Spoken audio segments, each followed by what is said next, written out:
ईसा किसी दिन प्रस्थान कर ही रहे थे कि एक व्यक्ति दौड़ता हुआ आया और उनके सामने घुटने टेककर उसने ये पूछा, भले गुरु, अनंत जीवन प्राप्त करने के लिए मुझे क्या करना चाहिए?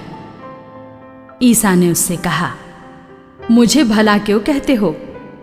ईश्वर को छोड़ कोई भला नहीं। तुम आज्ञाओं को जानते हो, हत्या मत करो, व्यभिचार मत करो, चोरी मत करो, झूठी गवाही मत दो, किसी को मत ठगो, अपने माता पिता का आदर करो। उसने उत्तर दिया, गुरुवर, इन सब का पालन तो मैं अपने बचपन से करता आया हूं। ईसा ने उसे ध्यानपूर्वक देखा और उनके हृदय में प्रेम उमड़ पड़ा। उन्होंने उससे कहा, तुम में एक बात की कमी है। जाओ, अपना सब कुछ बेचकर गरीबों को दे दो और स्वर्ग में तुम्हारे लिए पूंजी रखी रहेगी। तब आकर मेरा अनुसरण करो। यह सुनकर उसका चेहरा उतर गया और वो बहुत उदास होकर चला गया, क्योंकि वह बहुत धनी था। ईसा ने चारों ओर दृष्टि दौड़ाई और अपने शिष्यों से कहा, धनियों के लिए ईश्वर के राज्य में प्रवेश करना कितना कठिन होगा। शिष्य यह बात सुनकर चकित रह गए।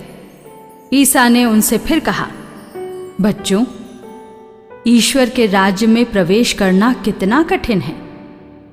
सुई के नाके से होकर ऊंट का निकलना अधिक सहज है, किंतु धनी का ईश्वर के राज्य में प्रवेश करना कठिन है। शिष्य और भी विस्मित हो गए और एक दूसरे से बोले, तो फिर कौन बच सकता है? उन्हें स्थिर दृष्टि से देखते हुए ईसा ने कहा, मनुष्यों के लिए तो यह असंभव है, ईश्वर के लिए नहीं, क्योंकि ईश्वर के लिए सब कुछ संभव है। तब पेतरुस ने यह कहा, देखिए, हम लोग अपना सब कुछ छोड़कर आपके अनुयायी बन गए हैं।